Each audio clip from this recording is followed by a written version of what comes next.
ഇൻസൈറ്റിലേക്ക് വീണ്ടും സ്വാഗതം. കഴിഞ്ഞ ദിവസം കേന്ദ്രമന്ത്രി Ashwini Vaishnaw Indian telecommunications bill 2023 പാർലമെൻറ്റിൽ അവതരിപ്പിച്ചു.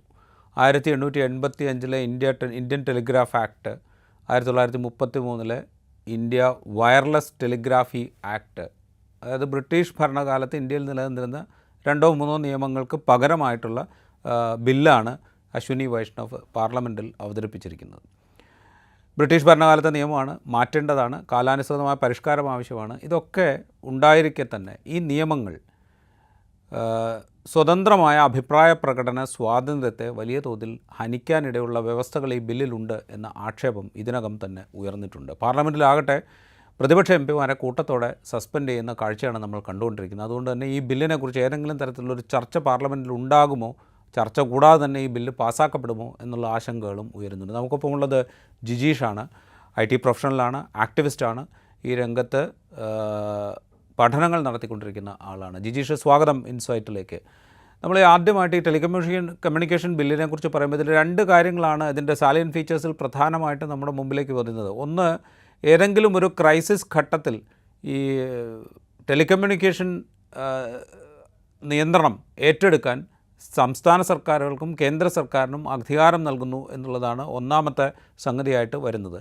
രണ്ടാമത്തേത്, ഇതിൽ ഓൺലൈൻ പ്ലാറ്റ്ഫോമുകളിൽ ഇടപെടുന്ന ആളുകളുടെ ബയോമെട്രിക് രേഖകൾ, ബയോമെട്രിക് ഐഡൻറ്റിഫിക്കേഷൻ സ്വീകരിച്ചുകൊണ്ട് അവരെ കൃത്യമായി ആരാണിത് ഉപയോഗിക്കുന്നത് എന്ന് രേഖപ്പെടുത്താൻ പാകത്തിലേക്ക് കാര്യങ്ങൾ നിശ്ചയിക്കാൻ, അല്ലെങ്കിൽ KYC എന്ന് പറയുന്ന നോ യുവർ കസ്റ്റമർ എന്ന് പറയുന്ന സംഗതി കുറെ കൂടെ ഹാർഡ് ആൻഡ് ഫാസ്റ്റായിട്ട് നടപ്പാക്കാൻ സർവീസ് പ്രൊവൈഡേഴ്സിനെ നിർബന്ധിക്കാൻ ഈ ബില്ലിൽ വ്യവസ്ഥയുണ്ട് എന്ന് പറയുന്നു.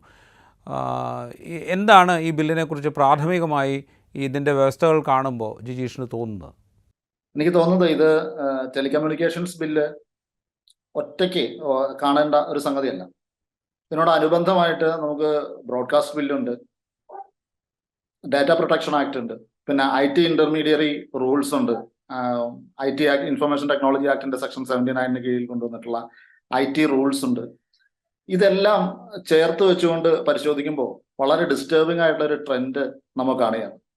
ഈ ഡാറ്റ പ്രൊട്ടക്ഷൻ ആക്ടിന്റെ മറവിൽ നമ്മുടെ RTI ആക്ടിനെ ദുർബലപ്പെടുത്തുന്ന ചില വകുപ്പുകൾ കൂടി ചേർക്കുകയുണ്ടായി. ഇതിനെല്ലാം പിന്നില് കൃത്യമായിട്ടുള്ള ഒരു പൊളിറ്റിക്കൽ അജണ്ടയുണ്ട്. പൊളിറ്റിക്കൽ അജണ്ട എന്ന് പറയുമ്പോൾ ഒരു കക്ഷി രാഷ്ട്രീയത്തിന്റെ അജണ്ട മാത്രമല്ല ഞാൻ ഉദ്ദേശിക്കുന്നത്. ഒരു ജനാധിപത്യ സംവിധാനത്തിന്റെ ഒരു തകർച്ചയ്ക്ക് വഴിവെക്കാവുന്ന തരത്തിലുള്ള അധികാര കേന്ദ്രീകരണത്തിന്റെ ഒരു സ്വഭാവം ഈ ബില്ലുകൾക്കെല്ലാം ഉണ്ട്.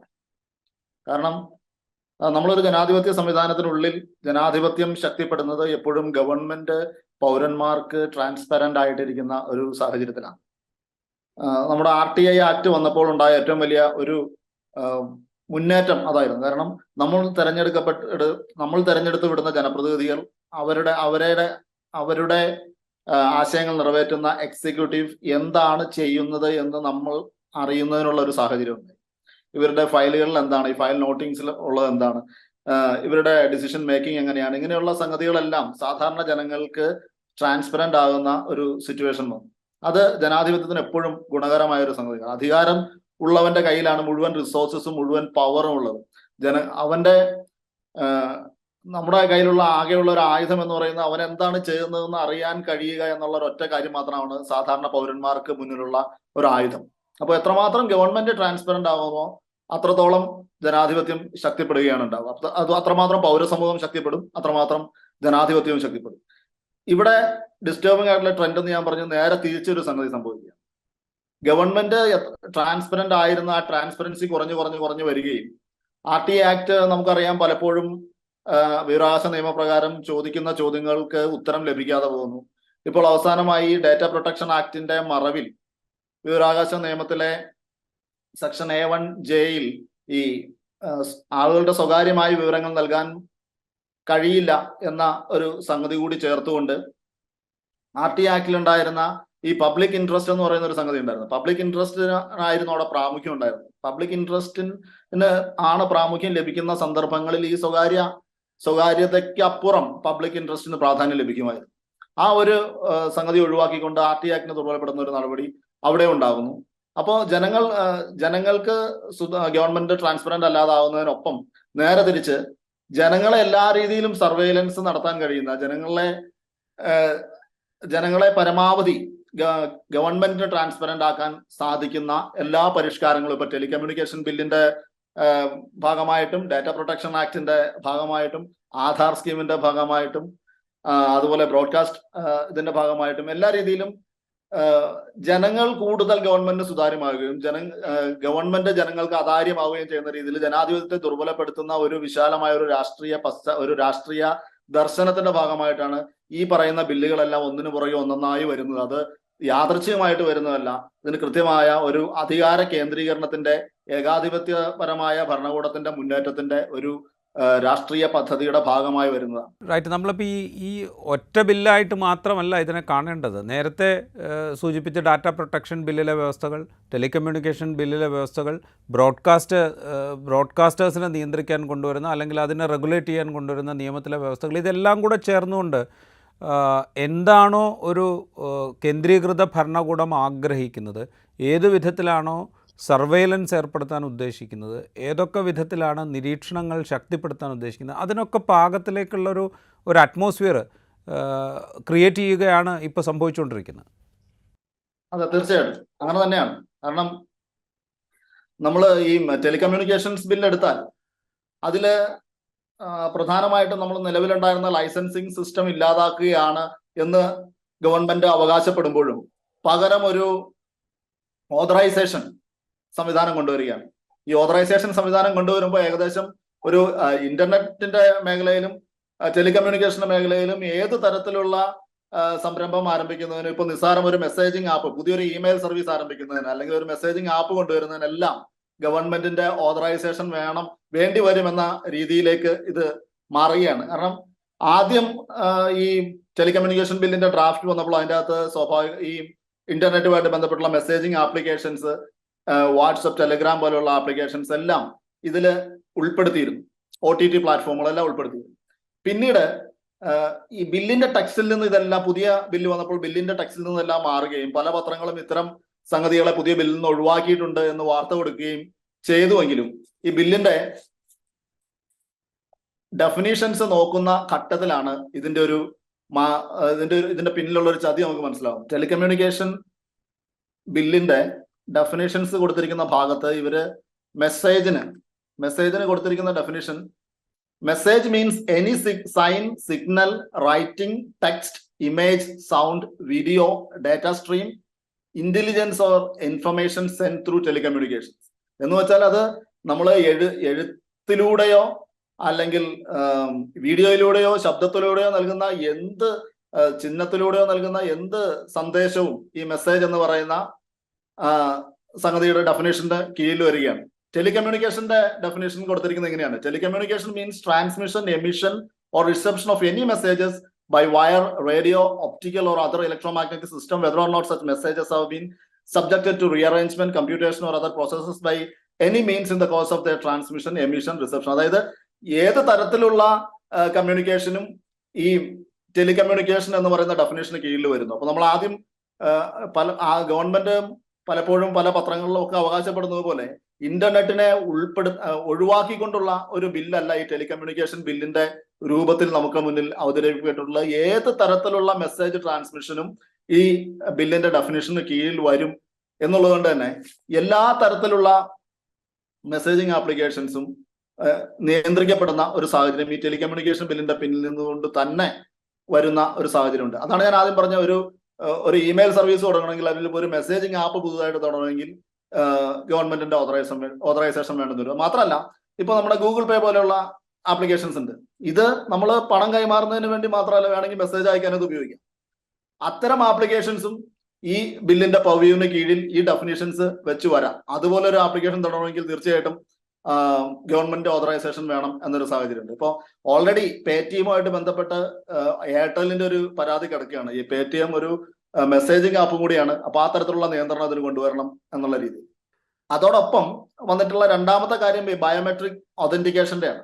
ഈ ബയോമെട്രിക് ഒതന്റിക്കേഷൻ ഞാൻ ആദ്യം പറഞ്ഞ പോലെ ഈ ബില്ലിൽ മാത്രമല്ല, ഡാറ്റ പ്രൊട്ടക്ഷൻ ആക്ടിന്റെ മറവിലും ബയോമെട്രിക് ഒതന്റിക്കേഷൻ നിർബന്ധമാക്കുന്നതിനുള്ള ചില വകുപ്പുകൾ ഉൾപ്പെടുത്തിയിട്ടുണ്ടായിരുന്നു.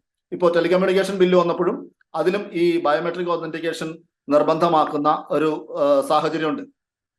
അത് ദൗർഭാഗ്യവശാൽ നമ്മുടെ ഒരു രാഷ്ട്രീയ മണ്ഡലത്തിൽ ഇതിന്റെ ഒരു പ്രശ്നം മനസ്സിലാകുന്നില്ല. ഒരു ഇന്റർനെറ്റിൽ ഓൺലൈൻ പ്ലാറ്റ്ഫോമുകളിൽ ഒരാൾക്ക് ഒരു സ്യൂഡോണിമസ് ആയിട്ടോ അനോണിമസ് ആയിട്ടോ നിലനിൽക്കാനുള്ള ഒരു അവകാശം ഒരു സ്വതന്ത്ര ജനാധിപത്യ പ്രവർത്തനത്തിന്റെ ഭാഗമാണ്, അത് രാഷ്ട്രീയ പ്രവർത്തനത്തിന്റെ കൂടി ഭാഗമാണ് എന്ന് മനസ്സിലാക്കാൻ നമ്മുടെ പ്രതിപക്ഷത്തിനും കഴിഞ്ഞിട്ടില്ല. കാരണം ഈ പാർലമെന്ററി സ്റ്റാൻഡിംഗ് കമ്മിറ്റി എനിക്ക് തോന്നുന്നത് കോൺഗ്രസിന്റെ പ്രതിനിധി ആയിട്ടുള്ള മനോജ് തിവാരി ഉൾപ്പെടെ ഈ സോഷ്യൽ മീഡിയ അക്കൗണ്ടുകൾക്ക് ബയോമെട്രിക് ഒതന്റിക്കേഷൻ നിർബന്ധമാണ് എന്ന് ആക്കണമെന്ന് ഡിസൻ നോട്ട് എഴുതിയിട്ടുണ്ടെന്നാണ് ഞാൻ മനസ്സിലാക്കുന്നത്. അപ്പൊ അത്തരത്തിലുള്ളൊരു പൊളിറ്റിക്കൽ മൊബിലൈസേഷൻ ഈ പൗരാവകാശങ്ങൾക്കും സ്വകാര്യതയ്ക്കും വേണ്ടി രാജ്യത്ത് സാധ്യമാകുന്നില്ല എന്നത് ഒരു ദൗർഭാഗ്യകരമായ ഒരു അവസ്ഥയാണ്. അത് ഗവൺമെന്റിന് ഒരു അവസരമായി വന്നു ചേരുകയും ഉണ്ട് എന്നാണ് അതിൻ്റെ ഒരു പ്രശ്നം. ഈ ജിജീഷ്, ഈ ബയോമെട്രിക് ഒതൻറ്റിക്കേഷൻ നിർബന്ധമാക്കുമ്പോൾ അത് ഏത് വിധത്തിലാണ് ഗ്രൗണ്ടിൽ, അതായത് പ്രായോഗിക തലത്തിൽ പ്രവർത്തിക്കുക എന്നുള്ളത് കൂടി നമ്മൾ ഒന്ന് പറയേണ്ടതുണ്ടെന്ന് തോന്നുന്നു. കാരണം വെച്ചാൽ നമ്മളിത് ഇതെന്തോ ഒരു അനോണിമസ് ആയിട്ട് മെസ്സേജ് അയക്കുക, അല്ലെങ്കിൽ അനോണിമസ് ആയിട്ടിരുന്നുകൊണ്ട് ആക്രമണങ്ങൾ നടത്തുക, ഇത്തരം സംഗതികൾക്ക് വേണ്ടിയിട്ടാണ് ഈ അനോണിമിറ്റി എന്നുള്ളത് ആണ് പൊതുവിൽ ആളുകൾ മനസ്സിലാക്കിയിരിക്കുന്നത്. അല്ലെങ്കിൽ വ്യാജ പേരിൽ സന്ദേശങ്ങൾ അയക്കാൻ വേണ്ടി മാത്രമാണ് ഈ പറയുന്ന അനോണിമിറ്റി എന്ന് പറയുന്നതാണ് പൊതുവിൽ മനസ്സിലാക്കപ്പെടുന്നത്. സൈബർ അറ്റാക്കുകൾ ഇതൊക്കെയാണ് അതിൻ്റെ ഫലം എന്നുള്ള രീതിയിലാണത് വ്യവഹരിക്കപ്പെടാറ്. അതുകൊണ്ടാണ് ഞാൻ ചോദിക്കുന്നത്, ഈ ബയോമെട്രിക് ഓതൻറ്റിഫിക്കേഷൻ അത് നിർബന്ധമാക്കുന്നതിൻ്റെ അപകടം അത് എത്രത്തോളം വലുതാണ്?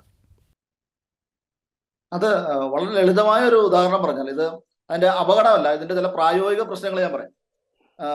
ഈ നിയമം അനുസരിച്ച് വളരെ ബ്രോഡായിട്ടുള്ള ഡെഫിനിഷൻസ് ആണ്. ഇന്റർനെറ്റിലെ എന്ത് പ്രവൃത്തി ചെയ്യുന്നതിനും ഈ ബയോമെട്രിക് ഒതന്റിക്കേഷൻ വേണമെന്നൊരു സാഹചര്യം ആണ് വന്നു ചേരുക. അപ്പോൾ ഒരു കുട്ടിയാണെന്ന് വിചാരിക്കുക, ഒരു കുട്ടിക്ക് ഒരു ന്യൂസ് പോർട്ടൽ വായിക്കണമെങ്കിൽ ബയോമെട്രിക് ഈ അച്ഛൻ്റെയോ അമ്മയുടെയോ ബയോമെട്രിക് ഒതന്റിക്കേഷൻ വേണം എന്നൊരു സാഹചര്യം ഉണ്ടാകും. അല്ലെങ്കിൽ ഏതെങ്കിലും ഒരു ആപ്പ് ഉപയോഗിക്കണമെങ്കിൽ, ഒരു മെസ്സേജിങ് ആപ്പ് ഉപയോഗിക്കണമെങ്കിൽ ആരുടെയെങ്കിലും ബയോമെട്രിക് ഒതന്റിക്കേഷൻ വേണം എന്ന അങ്ങനെയുള്ള ചില അബ്സേർഡ് ആയിട്ടുള്ള സാഹചര്യങ്ങൾ ഉണ്ടാക്കുന്നുണ്ട്. പക്ഷെ അതിനപ്പുറമുള്ള ഒരു പ്രശ്നം ഞാൻ ആദ്യം പറഞ്ഞതാണ്, ജനങ്ങൾ എത്രമാത്രം ഗവൺമെന്റിന് സുതാര്യമാകുമോ അത്രമാത്രം ഗവൺമെന്റ് കൂടുതൽ ജനാധിപത്യ വിരുദ്ധമായ അധികാര കേന്ദ്രീകരണത്തിന്റെ രീതിയിലേക്ക് പോകും. കാരണം ഒരിക്കലും ഒരാളെ വ്യക്തിപരമായി തിരിച്ചറിഞ്ഞ് ആ വ്യക്തിയുടെ ഏറ്റവും സ്വകാര്യമായ കാര്യങ്ങൾ മനസ്സിലാക്കിക്കൊണ്ട് പ്രവർത്തിക്കേണ്ടതല്ല ജനാധിപത്യത്തിലെ രാഷ്ട്രീയ പ്രവർത്തനം.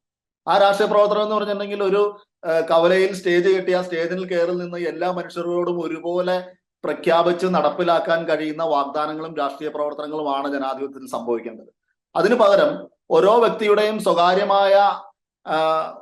സ്വകാര്യമായ സവിശേഷതകളും അയാളുടെ ഒരു ബിഹേവിയേഴ്സും അയാളുടെ ഒരു വിർച്വൽ പ്രൊഫൈലും ഉണ്ടാക്കിക്കൊണ്ട്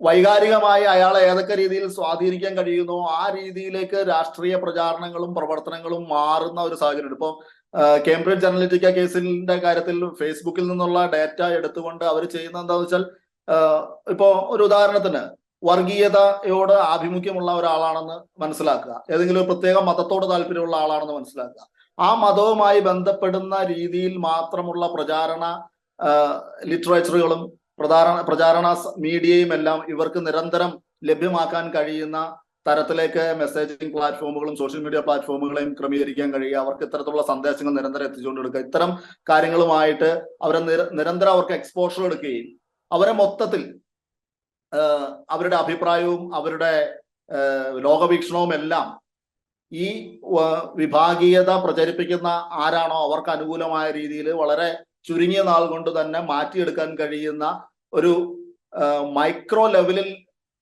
പ്രവർത്തിക്കുന്ന ഒരു രാഷ്ട്രീയ പ്രചാരണ വേദിയായിട്ട് ജനാധിപത്യം മാറ്റാൻ കഴിയും. അപ്പോ ഒരു പൊതു താല്പര്യം അല്ലെങ്കിൽ പബ്ലിക്കായിട്ട് എല്ലാവർക്കും നാടിന്റെ ആവശ്യം എന്നുള്ള രീതിയിലുള്ള രാഷ്ട്രീയ പ്രവർത്തനത്തിൽ നിന്ന് ഈ പ്രവർത്തനങ്ങളെല്ലാം വളരെ മൈക്രോ ലെവലിൽ മൈന്യൂട്ട് ആയിട്ടുള്ള സ്കെയിലിൽ പ്രവർത്തിക്കുന്ന ഓരോ വ്യക്തിയുടെയും ചില വീക്ക് പോയിന്റുകളിൽ ഇമോഷൻസിനെ മാത്രം ടച്ച് ചെയ്തുകൊണ്ട് പ്രവർത്തിക്കുന്ന രീതിയിലേക്ക് ജനാധിപത്യം മാറുന്നത് ഇത്തരത്തിലുള്ള വിഭാഗീയവും വർഗീയവും വംശീയവുമായ രാഷ്ട്രീയ പദ്ധതികൾക്ക് കൂടുതൽ മേൽക്കൈ നൽകുന്ന ഒരു സാഹചര്യം ഉണ്ടാകും.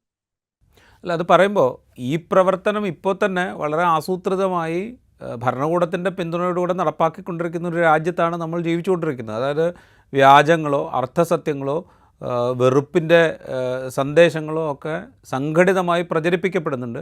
അത് ടാർഗറ്റ് ചെയ്ത ഗ്രൂപ്പുകളിലേക്ക് എത്തിക്കുന്നുണ്ട്. അത് കുറേ കൂടെ ആസൂത്രിതമായി നടപ്പാക്കാൻ പാകത്തിലേക്കുള്ളൊരു സംവിധാനം ഉണ്ടാക്കാനാണ് ഒരുപക്ഷെ ഈ ഈ പല നിയമങ്ങളുടെ സംയോജനം സഹായിക്കുന്നത് ഭരണകൂടത്തെ. തീർച്ചയായിട്ടും ആസൂത്രിതമായി എന്ന് മാത്രമല്ല, ഒരു ലാർജ് സ്കെയിലിൽ നടപ്പാക്കാൻ കഴിയുന്നുള്ളതാണ്. നമുക്കത് വലിയ ഒരു വിഭാഗത്തെ ഒരുമിച്ച് ടാർഗറ്റ് ചെയ്യാൻ കഴിയുകയും പലപ്പോഴും നമുക്ക് ഗവൺമെന്റുകളെ വിമർശിക്കുന്ന പല പ്രൊഫൈലുകളും കാര്യങ്ങളും എല്ലാം എപ്പോഴും ഓപ്പൺ ആയിട്ട് ഇരിക്കണം എന്ന് നമുക്ക് പറയാൻ കഴിയില്ല. കാരണം അവിടെ എപ്പോഴും ഒരു ചില്ലിങ് എഫക്റ്റ് ഉണ്ടാവും. ഇവർ നേരിട്ട് ഇപ്പൊ എന്റെ ഒരു പ്രൊഫൈലിൽ നിന്ന് ഞാൻ നിരന്തരം ഗവൺമെന്റിന് അല്ലെങ്കിൽ അധികാരികൾക്ക് വിരുദ്ധമായ അവരെ വിമർശിക്കുന്ന തരത്തിലുള്ള പ്രചരണങ്ങൾ നടത്തുന്നുണ്ടെന്ന് കരുതുക. ആ ഒരു പ്രൊഫൈലിൽ നിന്നുകൊണ്ട് ചെയ്യുന്ന അത്ര ആത്മവിശ്വാസം സ്വന്തം ഐഡന്റിറ്റി വെളിപ്പെടുത്തിക്കൊണ്ടുള്ള ഒരു പ്രവർത്തനത്തിൽ ഉണ്ടാവില്ല. കാരണം ഏത് നിമിഷവും ഞാൻ ടാർഗറ്റ് ചെയ്യപ്പെടാം. നമ്മുടെ കയ്യിൽ ആകെയുള്ള ഒരു ശക്തി എന്ന് പറയുന്നത് ഈ അനോണിമിറ്റി മാത്രമാണ്. നമ്മളെ തേടിപ്പിടിക്കാനും നമ്മളെ നശിപ്പിക്കാനും നമ്മുടെ പ്രവർത്തനത്തെ ഇല്ലാതാക്കാനുള്ള എല്ലാ അധികാരവും റിസോഴ്സസും ഗവൺമെന്റിന്റെ കയ്യിലാണ്. അപ്പോൾ ഈ അധികാരത്തിന്റെ ബാലൻസ് എപ്പോഴും ടിൽറ്റ് ചെയ്തിരിക്കുന്നത് ഗവൺമെന്റിന്റെ വശത്തേക്കാണ്. പൗരന്റെ കയ്യിലുള്ള ഏക ആയുധം എന്ന് പറയുന്നത് ഗവൺമെന്റിനെ കുറിച്ച് നമുക്ക് അറിയാവുന്ന കാര്യങ്ങളും നമ്മുടെ അനോണിമിറ്റിയാണ്. അത് നഷ്ടപ്പെട്ടു കഴിഞ്ഞാൽ എപ്പോഴും ഈ അധികാരം പരമാവധി അധികാരത്തിൽ ഈ ജനാധിപത്യത്തിന്റെ ബാലൻസ് എപ്പോഴും അധികാരത്തിലിരിക്കുന്ന ആളുകളിലേക്ക് പരമാവധി ടിൽറ്റ് ചെയ്യപ്പെടും എന്നുള്ളതാണ് അതിന്റെ പ്രശ്നം. ഇപ്പോഴത്തെ നിയമത്തിൽ പറഞ്ഞിരിക്കുന്നത് സർവൈലൻസിന് കൊടുത്തിരിക്കുന്ന ഒരു സൗകര്യം എന്ന് പറയുന്നത് ഒരു ഇൻസൈറ്റ്ഫുൾ ആയിട്ടുള്ള കണ്ടന്റ് ഉണ്ടാകാൻ സാധ്യതയുള്ള അവസരങ്ങളിൽ പോലും ഒരു അക്രമം ഉണ്ടാകുന്നതോ അല്ലെങ്കിൽ ഒരു അക്രമത്തിനെ ഇൻസൈറ്റ് ചെയ്യുന്ന കണ്ടന്റ് ഉണ്ടാകുന്ന അങ്ങനെ ഒരു സംഭവം ഉണ്ടാകുന്ന അവസരത്തിലല്ല, ഇൻസൈറ്റ്മെന്റ് ആയിട്ടുള്ള കണ്ടന്റ് ക്രിയേഷനുള്ള സാധ്യതയുള്ള സമയത്ത് തന്നെ ഈ സർവൈലൻസിന് ഉത്തരവിടാൻ ഗവൺമെന്റുകൾക്ക് അധികാരമുണ്ടെന്നാണ് ഈ ബില്ലിൽ വ്യവസ്ഥയായിട്ടുള്ളത്. ആ അധികാരം കൊടുക്കുന്നത് വളരെ ലളിതമായിട്ടല്ല. ഇത് ഒരു ആളെ അല്ലെങ്കിൽ ഒരു ക്ലാസ് ഓഫ് ആളുകളെ, എന്താണ് ഈ ക്ലാസ് ഓഫ് ആളുകൾ എന്നുള്ളത് നമുക്ക് മനസ്സിലാകുന്നില്ല. ഒരാളെ ആളെ ഏതെങ്കിലും സംശയത്തിന്റെ അടിസ്ഥാനത്തിൽ വ്യക്തമായ തെളിവുകളുടെ അടിസ്ഥാനത്തിൽ അയാൾക്ക് മേൽ നിരീക്ഷണം ഏർപ്പെടുത്താൻ കഴിയും എന്നുള്ളത് നമുക്ക് മനസ്സിലാക്കാം. പക്ഷെ ഒരു ക്ലാസ് ഓഫ് പീപ്പിൾ എന്ന് പറഞ്ഞു കഴിഞ്ഞിട്ടുണ്ടെങ്കിൽ എന്താണ് നമ്മൾ അതുകൊണ്ട് അർത്ഥമാക്കുന്നത്? ഒരുപക്ഷെ ഇപ്പോ ഫേസ്ബുക്ക് ഉപയോഗിക്കുന്ന എല്ലാവരും ഒരു ക്ലാസ് ഓഫ് പീപ്പിൾ ആണ്. അല്ലെങ്കിൽ 25 വയസ്സ് മുതൽ 40 വയസ്സ് വരെ പ്രായമുള്ള എല്ലാവരും അവരൊരു ക്ലാസ് ഓഫ് പീപ്പിൾ ആണ്.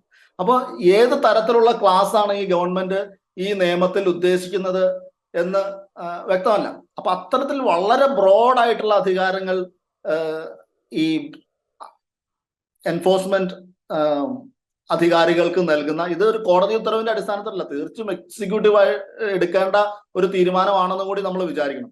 അപ്പോ പറയുന്ന ഈ സർവൈലൻസിന് ക്ലാസ് ഓഫ് പീപ്പിൾ അല്ലെങ്കിൽ ഒരു വ്യക്തി, അതുകൊണ്ട് മെസ്സേജും അതുപോലെ തന്നെയാണ്. ചില മെസ്സേജുകൾ മാത്രമല്ല, ക്ലാസ് ഓഫ് മെസ്സേജസ്, ഇത്തരത്തിലുള്ള വളരെ ബ്രോഡായിട്ടുള്ള അതിവിപുലമായ അധികാരങ്ങൾ ഗവൺമെന്റിന് നൽകുന്ന വകുപ്പുകളാണ് ഈ ബില്ലിൽ ഉൾക്കൊള്ളിച്ചിട്ടുള്ളതാണ് അതിന്റെ ഒരു ഭീതിതമായ വശം. ജിജീഷ്, അതിൽ വേറൊരു കാര്യം കൂടി ഉണ്ട്. ഇപ്പോൾ ഈ ഇൻ്റർനെറ്റ് നിരോധിക്കുക എന്നുള്ളതൊരു ആയുധമായി ഉപയോഗിക്കപ്പെടുന്നത് നമ്മുടെ രാജ്യത്ത് നമ്മൾ പല ഘട്ടത്തിൽ കണ്ടിട്ടുണ്ട്. ഇപ്പോൾ ജമ്മു കാശ്മീരിൽ, മണിപ്പൂരിൽ ഒക്കെ പല ഘട്ടങ്ങളിൽ നമ്മളിത് കണ്ടതാണ്, ഹരിയാനയിലൊക്കെ നമ്മളിത് കണ്ടതാണ്. ഈ ആശയവിനിമയം പൂർണ്ണമായും ഏറ്റെടുക്കാനോ നിയന്ത്രിക്കാനോ സ്റ്റേറ്റ് ഭരണകൂടങ്ങൾക്ക് ഈ ബില്ല് അവകാശം നൽകുന്നു എന്നുള്ളത് എപ്പോൾ വേണമെങ്കിൽ ഈ കമ്മ്യൂണിക്കേഷൻ നെറ്റ്വർക്കിനെ നിയന്ത്രിക്കാൻ അല്ലെങ്കിൽ അതിനെ ഇല്ലാതാക്കാൻ, ഒരു സർട്ടൻ പീരീഡിലേക്ക് വേണമെങ്കിൽ അവസാനിപ്പിക്കാൻ ഒക്കെ സാധിക്കുന്ന അധികാരം ഗവൺമെന്റിന് ഈ ബില്ല് കൊടുക്കുന്നുണ്ട്. തീർച്ചയായിട്ടും ഗവൺമെന്റിന് അത് ഏറ്റെടുക്കാനുള്ള അധികാരം, അത് ചൈന പോലെയുള്ള ഏകാധിപത്യ രാജ്യങ്ങളിൽ മാത്രം കണ്ടുവരുന്ന ഒരു സംഗതിയാണ്. അത് ഒരു ജനാധിപത്യ ഗവൺമെന്റ് കൊണ്ടുവരുന്നതെന്ന് പറയുമ്പോൾ ലോകത്ത് മുഴുവൻ ഈ മാറി വരുന്ന സാങ്കേതിക വിദ്യയുടെ വിവരസാങ്കേതിക വിദ്യയുടെ അല്ലെങ്കിൽ ആർട്ടിഫിഷ്യൽ ഇന്റലിജൻസിന്റെ ഒക്കെ ഒരു കാലഘട്ടത്തിൽ ലോകത്ത് മുഴുവൻ നിയമങ്ങൾ മാറ്റി എഴുതുകയും പരിഷ്കരിക്കപ്പെടുകയും സ്വകാര്യത കൂടുതൽ ശക്തിപ്പെടുത്തുന്നതിന് വേണ്ടിയിട്ടുള്ള മാർഗങ്ങൾ അന്വേഷിക്കുകയും ചെയ്തുകൊണ്ടിരിക്കുന്ന ഒരു കാലഘട്ടത്തിലാണ്.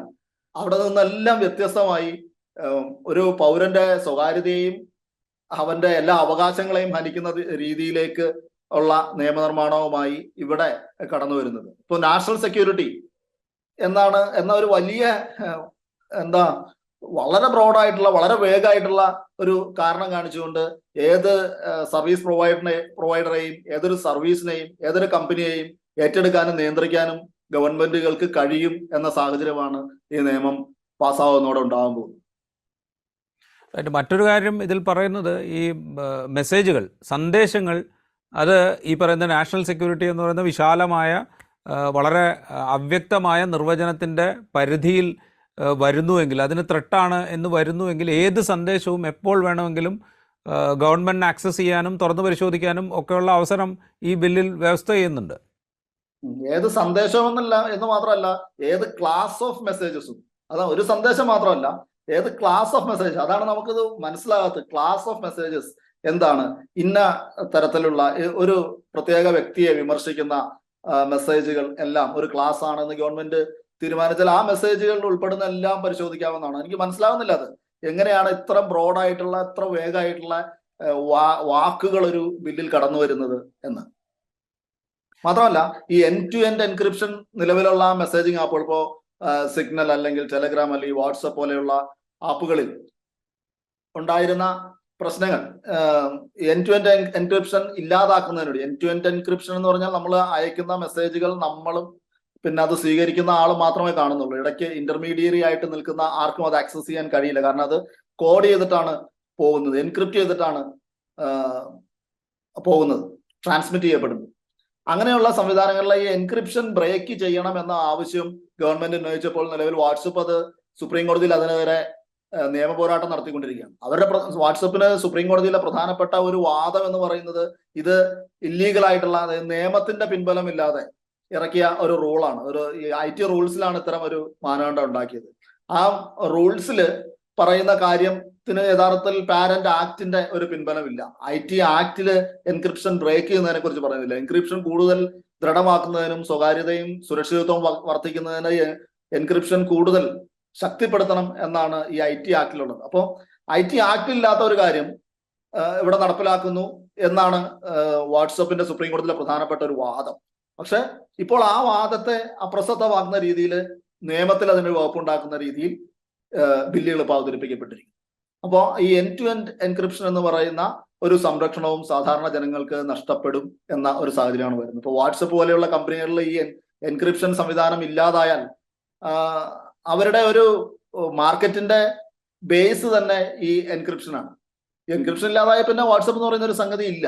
അപ്പോൾ അത്തരം സേവനങ്ങൾ ഒരുപക്ഷെ ഇന്ത്യക്ക് നഷ്ടപ്പെടുകയാണ് ഉണ്ടാകുക എന്നാണ് എനിക്ക് തോന്നുന്നത്. ഞാൻ അതിലേക്ക് വരുമായിരുന്നു ജിജീഷ്. ഇത്തരം ഇപ്പോൾ എല്ലാ കമ്പനികളും സർക്കാരിൻ്റെ ഓതറൈസേഷൻ വാങ്ങണം, സന്ദേശങ്ങൾ അത് ഇൻഡിവിജ്വൽ സന്ദേശങ്ങളോ ഒരു ക്ലാസ് ഓഫ് സന്ദേശങ്ങളോ ആവാം, അത് ഏത് സമയത്ത് വേണമെങ്കിൽ സർക്കാരിന് ആക്സസ് ചെയ്യാനുള്ള അധികാരമുണ്ട് എന്ന നിബന്ധന വയ്ക്കുന്നു. Encryption, end to end encryption ഏതാണ്ട് അവസാനിപ്പിക്കാൻ പാകത്തുള്ള വ്യവസ്ഥകൾ വരുന്നു. ഇത് ഈ മാർക്കറ്റിനെ എങ്ങനെയാണ് ബാധിക്കാൻ പോകുന്നത് എന്നുള്ളൊരു പ്രശ്നമില്ലേ? അത് ഇന്ത്യയെ സംബന്ധിച്ച് ഒരു വലിയ മാർക്കറ്റാണ്. ഇൻഫർമേഷൻ ടെക്നോളജിയുമായി ബന്ധപ്പെട്ട കമ്പനികൾക്കൊക്കെ വലിയ സ്റ്റേക്കുള്ള മാർക്കറ്റാണ്. അങ്ങനെ ഒരു മാർക്കറ്റിൽ ഇത്തരം വ്യവസ്ഥകൾ വയ്ക്കുമ്പോൾ ഒന്നുകിൽ ഇത്തരം പുറമേ നിന്നുള്ള ഓപ്പറേറ്റേഴ്സിനെ നമ്മൾ ഒഴിവാക്കാൻ ഉദ്ദേശിക്കുന്നു, അല്ലെങ്കിൽ അവരിനി ഇവിടെ വേണ്ട, അല്ലെങ്കിൽ അവരുടെ പ്രവർത്തനം ഞങ്ങളുടെ നിയന്ത്രണത്തിന് വിധേയമായി മാത്രം മതി, അല്ലെങ്കിൽ ഞങ്ങൾക്ക് നിയന്ത്രണമുള്ള ഞങ്ങൾക്കിഷ്ടമുള്ള പ്ലെയേഴ്സ് മാത്രം മതി. ഇത് രണ്ടുമായിരിക്കുമോ? എന്താണ് ഈ മാർക്കറ്റിൽ ഇതിൽ എന്താണ് സംഭവിക്കാൻ പോകുന്നത്? ഇതിന് മാർക്കറ്റ് പ്രഷർ മൂലം ഈ പറയുന്ന നിയമങ്ങളിൽ മാറ്റം വരുത്താം, അല്ലെങ്കിൽ ഞാൻ ആദ്യം പറഞ്ഞ കാര്യമാണ് സംഭവിക്കുക. കാരണം ഇത്തരം കമ്പനികളുടെ ഇത്തരം പ്രോഡക്റ്റുകളുടെ ഒരു ബേസ് എന്ന് പറയുന്നത് അവരുടെ ഈ വിവര സുരക്ഷിതത്വവും അവരുടെ ആപ്പ് നൽകുന്ന സെക്യൂരിറ്റിയും പ്രൈവസിയും എല്ലാമാണ്. അതൊരു രാജ്യത്തിന് വേണ്ടി ബലി കഴിക്കാൻ വേണ്ടി അവര് മുതിരുമെന്ന് ഞാൻ കരുതുന്നില്ല. ഇത്തരം സേവനങ്ങൾ നമ്മുടെ രാജ്യത്ത് ഇല്ലാതാവുകയാണ് ഉണ്ടാവുക എന്നാണ് എനിക്ക് തോന്നുന്നത്. ഇത്തരം സേവനങ്ങൾ രാജ്യങ്ങളിലും ഇത്തരം ആപ്പുകൾക്ക് പ്രവർത്തിക്കാനുള്ള സ്വാതന്ത്ര്യം ഇല്ലല്ലോ. ആ ഒരു നിലയിലേക്ക് നമ്മുടെ രാജ്യവും മാറുകയാണ് ഉണ്ടാവുക. ദാറ്റ് മീൻസ് ഇപ്പോൾ ടിക്ടോക്കൊക്കെ നിരോധിച്ചതുപോലെ, ചൈനയുടെ ആപ്പാണ് എന്ന് പറഞ്ഞ് മറ്റു പല ആപ്പുകളും നിരോധിച്ചതുപോലെ ഈ വ്യവസ്ഥകൾക്ക് വിധേയമായി പ്രവർത്തിക്കാൻ കഴിയില്ലെങ്കിൽ നിങ്ങളിവിടെ പ്രവർത്തിക്കേണ്ടതില്ല എന്ന് പറയുകയും പാരലലി ഭരണകൂടത്തെ പിന്തുണയ്ക്കുന്ന ആളുകൾ നിർമ്മിക്കുകയും പ്രചരിപ്പിക്കുകയും അല്ലെങ്കിൽ അവരെ ഉൽപ്പാദിപ്പിക്കുകയും ചെയ്യുന്ന ആപ്പുകൾക്ക് കൂടുതൽ പ്രചാരം ഉണ്ടാവുകയും അതായിരിക്കുമോ പുതിയൊരു അതായിരിക്കും സംഭവിക്കുക. 360 സർവൈലൻസ് എനേബിൾ ചെയ്യുന്ന സംവിധാനങ്ങൾ മാത്രം രാജ്യത്ത് മതി എന്ന ഒരു തീരുമാനത്തിലേക്കാണ് ഇത് എത്തിച്ചേരുക എന്നാണ് ഞാൻ വിചാരിക്കുന്നത്. ജിജീഷ്, നമ്മളിത് എന്താ പറയുക, ഒരു അതോറിറ്റേറിയൻ ഗവൺമെൻറ് അല്ലെങ്കിൽ ഒരു ഏകാധിപത്യ സ്വഭാവം പുലർത്തുന്ന ഒരു ഗവൺമെൻറ്റിൻ്റെ ഭാഗത്തു നിന്നാണ് ഇത്തരം നീക്കങ്ങളൊക്കെ ഉണ്ടാകുന്നത്. അത് എല്ലാ നിയമനിർമ്മാണങ്ങളിലും നമ്മളിത് കണ്ടുകൊണ്ടിരിക്കുന്നുണ്ട്. ഇപ്പോൾ കാർഷിക നിയമങ്ങളിൽ, കാർഷിക മേഖലയുമായി ബന്ധപ്പെട്ട നിയമനിർമ്മാണത്തിൽ നമ്മളത് കണ്ടു. അത് പിന്നീട് പിൻവലിക്കപ്പെട്ടു. അതിനെതിരെ സമരം വന്നപ്പോൾ ഈ സമരം ചെയ്യുന്ന സംഘടനകൾ അവരുടെ അക്കൗണ്ടുകൾ, അവരുടെ സാമൂഹ്യ മാധ്യമ അക്കൗണ്ടുകൾ, അവരുടെ മെസ്സേജസ് ഇതൊക്കെ എക്സ്ട്രാക്ട് ചെയ്യാനും ഒക്കെ ഗവൺമെൻറ് ശ്രമിക്കുന്ന കാഴ്ച നമ്മൾ കണ്ടിരുന്നു. അന്ന് ഇതിനെതിരെ വലിയ പ്രതിഷേധം ഉയർന്നിരുന്നു. ഈ കമ്പനികൾ തന്നെ പ്രൊട്ടസ്റ്റ് ചെയ്തിരുന്നു. അപ്പോൾ ഈ പ്രൊട്ടസ്റ്റുകളൊക്കെ ഇല്ലാതാക്കുക, നിയമപരമായി തന്നെ ഇവിടെ ഇതാണ് വ്യവസ്ഥ, ഇങ്ങനെ മാത്രമേ ഈ മഹാരാജ്യത്ത് ഇന്ത്യൻ യൂണിയനിൽ പ്രവർത്തിക്കാൻ സാധിക്കൂ എന്ന് ചിട്ടപ്പെടുത്തുകയും അതിന് കീഴ്വഴങ്ങി നിൽക്കുന്ന സംവിധാനങ്ങളും അതിനോട് യോജിക്കുന്ന വിധേയരായ ജനതയും, അങ്ങനെ ഒരു കാലമാണ് ഈ ഭരണകൂടം ആഗ്രഹിക്കുന്നത് എന്ന് നമ്മൾ കരുതണം. തീർച്ചയായിട്ടും ഇപ്പൊ ജനാധിപത്യ രാജ്യത്ത് അനിവാര്യമായ ഗവൺമെന്റിനെ ചോദ്യം ചെയ്യുന്ന ഒരു പ്രക്രിയ ഇല്ലാതാക്കുക എന്നത് തന്നെയാണ് ഇതിന്റെ ഒരു ലക്ഷ്യം. ഇപ്പോ കർഷക സമരം പോലെ ഒരു മാസ് മൊബിലൈസേഷൻ സാധ്യമാകാത്ത തരത്തിലേക്ക് ഈ എല്ലാ മൊബിലൈസേഷൻസിനും വേണ്ടിയിട്ടുള്ള മെസ്സേജിങ്ങുകളും സംവിധാനങ്ങളും എല്ലാം ഗവൺമെന്റ് ഇന്റർസെപ്റ്റ് ചെയ്യുകയും ഇടപെടുകയും അത്തരം സംവിധാനങ്ങളെ ലിക്വിഡേറ്റ് ചെയ്യുകയും ചെയ്യുന്ന ഒരു സ്ഥിതിയാണ് ഉണ്ടാകാൻ പോകുന്നത്. അതായത് ഒരു ജനകീയ പ്രക്ഷോഭങ്ങളൊന്നുമില്ലാത്ത സ്വച്ഛസുന്ദരമായ ഭാരതം, അതാണ് ഈ നിയമനിർമ്മാണത്തിൻ്റെ ഒക്കെ ഒരു ലക്ഷ്യം. തീർച്ചയായിട്ടും അത് തന്നെയാണ് ലക്ഷ്യം. അത് ഇപ്പൊ ഡാറ്റ പ്രൊട്ടക്ഷൻ ബില്ല് അവതരിപ്പിച്ച് ആക്ടാക്കി മാറ്റി അത് സുപ്രീം കോടതിയുടെ പട്ടുസ്വാമി കേസിലെ വളരെ സുപ്രധാനമായ സ്വകാര്യത ഒരു മൗലികാവകാശമാണെന്ന ചരിത്രപ്രധാനമായ വിധിയുടെ അടിസ്ഥാനത്തിലാണ് ആ ബില്ല് കൊണ്ടുവരാൻ ഗവൺമെന്റ് നിർബന്ധിതമായത്. ആ ബില്ല് കൊണ്ടുവന്നപ്പോൾ ഈ പട്ടുസ്വാമി ജഡ്ജ്മെന്റിൽ പറഞ്ഞ മുന്നോട്ട് വെച്ച എല്ലാ സ്വകാര്യതാ തത്വങ്ങൾക്കും എതിരായിട്ടുള്ള ഒരു ബില്ലാണ് അവതരിപ്പിക്കപ്പെട്ടത്. ഇപ്പോ ഒരാൾക്ക് സ്വന്തം വിവരങ്ങൾക്ക് മേലുള്ള നിയന്ത്രണം, അതിന്റെ ഓണർഷിപ്പ് അയാൾക്ക് ലഭിക്കാതിരിക്കുക, അയാള് വിവരങ്ങൾ കൈമാറിയ ഏജൻസി അത് ഗവൺമെന്റ് ഏജൻസി ആണെങ്കിൽ പൂർണ്ണമായിട്ടും ഈ ബില്ലിന്റെ പരിധിയിൽ നിന്ന് ഒഴിവാക്കാൻ ഗവൺമെന്റിന് കഴിയും എന്ന് മാത്രമല്ല, ഈ ബില്ലിന്റെ ക്ലോസ് 7 പ്രകാരം ഗവൺമെന്റ് ഏജൻസികളെ മാത്രമല്ല സ്വകാര്യ കമ്പനികളെ പോലും ഈ ഡാറ്റ പ്രൊട്ടക്ഷൻ ആക്ടിന്റെ പരിധിയിൽ നിന്ന് ഒഴിവാക്കാനുള്ള അവകാശം ഗവൺമെന്റിന് നൽകിയിരിക്കുകയാണ്. ഏത് തരത്തിലും നമ്മുടെ ഡാറ്റ അവർക്ക് ഉപയോഗിക്കാൻ കഴിയുമെന്നുള്ള രീതി ഇക്കാലത്ത് കൊണ്ടുവന്ന ഒരു നിയമത്തിൽ, പഴയ ഈ ഡാറ്റ പ്രൊട്ടക്ഷന്റെ പ്രാധാന്യം മനസ്സിലാക്കാത്ത പഴയ കാലത്തുണ്ടായിരുന്ന നിയമ സംവിധാനത്തെ കുറിച്ചുള്ള ഈ 2022 കൊണ്ടുവന്ന ഒരു നിയമത്തിൽ ഇത്തരത്തിലുള്ള വൈഡായിട്ടുള്ള എക്സംഷൻസ് നൽകിയിട്ടുള്ള ഏക രാജ്യം ഒരുപക്ഷെ ഇന്ത്യ ആയിരിക്കും. അത് യൂസർ കൺസെന്റിന്റെ കാര്യത്തിലും ഈ പറയുന്ന പ്രശ്നമുണ്ട്. ഈ ഡാറ്റ പ്രോസസ്സിങ്ങിന്റെ കാര്യത്തിലും ഡാറ്റ സ്റ്റോറേജിന്റെ കാര്യത്തിലും എല്ലാം ഈ എക്സംഷൻസ് കൊടുത്തിട്ടുണ്ട്. അതുപോലെ തന്നെ നമുക്കൊരു പോസിറ്റീവ് ആയിട്ടുള്ള ഒബ്ലിഗേഷൻസ് സാധാരണ മനുഷ്യരുടെ മേൽ കൂടി കെട്ടിവെക്കുന്ന ഒരു നിയമം കൂടിയാണ് അതിൻ്റെ. അത് നമ്മൾ ഒരു ഡാറ്റ ഫിഡ്യൂഷ്യറിക്ക്, അതായത് നമ്മുടെ നിന്ന് വിവരം ആവശ്യപ്പെടുന്ന വ്യക്തി, നമ്മുടെ വിവരം ശേഖരിക്കുന്ന ആളാണ് ഈ ഡാറ്റ ഫിഡ്യൂഷ്യറി എന്ന് പറയുന്നത്. ഈ ഡാറ്റ ഫിഡ്യൂഷ്യറിക്ക് നമ്മൾ കൊടുക്കുന്ന വിവരങ്ങൾ പൂർണ്ണമായും ഒഥന്റിക് ആയിരിക്കണം, പൂർണ്ണമായും ശരിയായിരിക്കണം എന്ന നിബന്ധന നമ്മുടെ മേൽ ഈ ബില്ല് കെട്ടിവെക്കുന്നുണ്ട്. അതായത് ഒരു സ്വകാര്യ കമ്പനിക്ക് ഒരുപക്ഷെ എന്തെങ്കിലും ആവശ്യത്തിന് നമ്മുടെ നിന്ന് വാങ്ങുന്ന ഡാറ്റ അല്ലെങ്കിൽ അവരുടെ മാർക്കറ്റിംഗ് ആവശ്യത്തിന് വേണ്ടി അവർ ശേഖരിക്കുന്ന ഡാറ്റ ആവശ്യപ്പെടുമ്പോൾ ശരിക്കുള്ള വിവരം നൽകാൻ ചിലപ്പോൾ ഒരുപക്ഷെ നമുക്ക് താല്പര്യമില്ലായിരിക്കും. നമ്മൾ അവരുടെ ഒരു മാർക്കറ്റിംഗ് ശൃംഖലയുടെ ഭാഗമാകാൻ ആഗ്രഹിക്കുന്നില്ല. അങ്ങനെ പോലും കൊടുക്കാൻ കഴിയാത്ത രീതിയിൽ കൃത്യമായ വിവരം കൊടുത്തില്ലെങ്കിൽ നമ്മൾ ശിക്ഷിക്കപ്പെടുന്ന രീതിയിൽ നിയമത്തെ അവർക്ക് അനുകൂലമായി ടിൽറ്റ് ചെയ്തിട്ടുള്ള ഒരു സംവിധാനമാണ് ഡാറ്റ പ്രൊട്ടക്ഷൻ ആക്ടിന്റെ കീഴിൽ ഇവിടെ സംഭവിച്ചത്. ഇപ്പോൾ ടെലികമ്മ്യൂണിക്കേഷൻ ബില്ലെടുത്താലും ബ്രോഡ്കാസ്റ്റിംഗ് ബില്ലെടുത്താലും ഈ ഇന്റർമീഡിയറ്റ് റൂൾസ് എടുത്താലും ഏതാണ് ഇന്റർമീഡിയറ്റ് റൂൾസിന്റെ ഭാഗമായിട്ട് നമ്മള് ഈ ഏകാധിപത്യത്തെ കുറിച്ചുള്ള നോവലുകളിലൊക്കെ പറയുന്നത് പോലെയുള്ള ഒരു മിനിസ്ട്രി ഓഫ് ട്രൂത്ത് ഇന്ത്യയിൽ നടപ്പിലാകാൻ പോകുന്നു എന്ന തരത്തിലാണ് സംഭവങ്ങൾ വരുന്നത്. അതായത് ഒരു വിവരം, ഒരു വാർത്ത ശരിയാണോ തെറ്റാണോ എന്ന് ഗവൺമെന്റ് നിശ്ചയിക്കുന്ന തരത്തിലേക്ക് ഈ നിയമ സംവിധാനത്തിനെ മാറ്റാനുള്ള ശ്രമമാണ് intermediate guide lines and digital media ethics കോഡിന്റെ കീഴിൽ, അതായത് IT റൂൾസിന്റെ കീഴിൽ ഗവൺമെന്റ് ശ്രമിച്ചത്. അപ്പോൾ ഇതൊരു ഒറ്റപ്പെട്ട സംഭവമല്ല. ഈ കാലഘട്ടത്തിൽ ഉണ്ടാക്കി വരുന്ന നിയമങ്ങളുടെയും ചട്ടങ്ങളുടെയും എല്ലാം ഒരു പൊതു സ്വഭാവം ജനങ്ങളെ ഭരണകൂടത്തിന് സുതാര്യമാക്കുക, പ്രൈവസിയിലേക്ക് അനാവശ്യമായി കടന്നു കയറുക, ജനാധിപത്യത്തെ ദുർബലപ്പെടുത്തുന്ന തരത്തിലേക്കുള്ള പ്രവർത്തനങ്ങൾ വ്യാപകമാക്കിക്കൊണ്ടിരിക്കുക എന്ന തരത്തിലേക്ക് മാറുന്നു എന്ന് നാം മനസ്സിലാക്കേണ്ടിയിരിക്കുന്നു. ഇത് ഞാൻ ആദ്യമേ പറഞ്ഞതുപോലെ ജനാധിപത്യത്തെ അത്യന്തം അപകടകരമായ ഒരു തലത്തിലേക്ക് കൊണ്ടുചെന്ന് എത്തിക്കുന്ന പ്രവർത്തനങ്ങളാണിത്. അതൊരു കേവല കക്ഷി രാഷ്ട്രീയ പ്രവർത്തനത്തിന്റെ ഭാഗമല്ല, മറിച്ച് പൗരനെ ഗവൺമെന്റിന് സുതാര്യമാക്കുകയും ഗവൺമെന്റ് കൂടുതൽ പൗരന് അപ്രാപ്യവും അതാര്യവുമായി മാറിക്കൊണ്ടിരിക്കുകയും ചെയ്യുന്ന ഒരു ഏകാധിപത്യ തരത്തിലുള്ള അധികാര കേന്ദ്രീകരണത്തിന്റെ, പൗരാവകാശ നിഷേധത്തിന്റെ തലത്തിലേക്ക് കാര്യങ്ങൾ കൊണ്ടുചെന്ന് എത്തിക്കുന്ന സംഗതി കൂടിയാണ്. റൈറ്റ്, വളരെയധികം നന്ദി ജിജീഷ് ഞങ്ങളോട് ഈ ഘട്ടത്തിൽ സംസാരിച്ചതിന്. ടെലികമ്മ്യൂണിക്കേഷൻ ബില്ല് നമ്മൾ വളരെ പെട്ടെന്ന് വളരെ എളുപ്പത്തിൽ വായിച്ച് ഗ്രഹിക്കാൻ പാകത്തിലുള്ള ഒന്നല്ല എന്നുള്ളത് കൂടി കണക്കിലെടുത്ത് വേണം നമ്മളിതിനെ മനസ്സിലാക്കാൻ. അത് ഒറ്റയ്ക്കുള്ള ഒരു ബില്ലുമല്ല. ഇപ്പോൾ ഇവിടെ സൂചിപ്പിക്കപ്പെട്ടതുപോലെ തന്നെ പല നിയമങ്ങൾ ഒരുമിച്ച് ചേർക്കുമ്പോൾ എങ്ങനെയാണ് അത് പൗരൻ്റെ അവകാശങ്ങളിലേക്ക് മേൽ, മൗലികാവകാശങ്ങളിലേക്ക് മേലൊക്കെ കടന്നു കയറുന്നത് എന്ന് നമ്മൾ കാത്തിരുന്ന് കാണേണ്ടത് തന്നെയാണ്. അതിന് പാകത്തിലേക്കാണ് നമ്മളുടെ ഭരണകൂടം പ്രവർത്തിച്ചുകൊണ്ടിരിക്കുന്നത്. ഇൻസൈറ്റിൻ്റെ ഈ എപ്പിസോഡ് ഇവിടെ പൂർണ്ണമാകുന്നു. മറ്റൊരു എപ്പിസോഡുമായി വീണ്ടും കാണാം.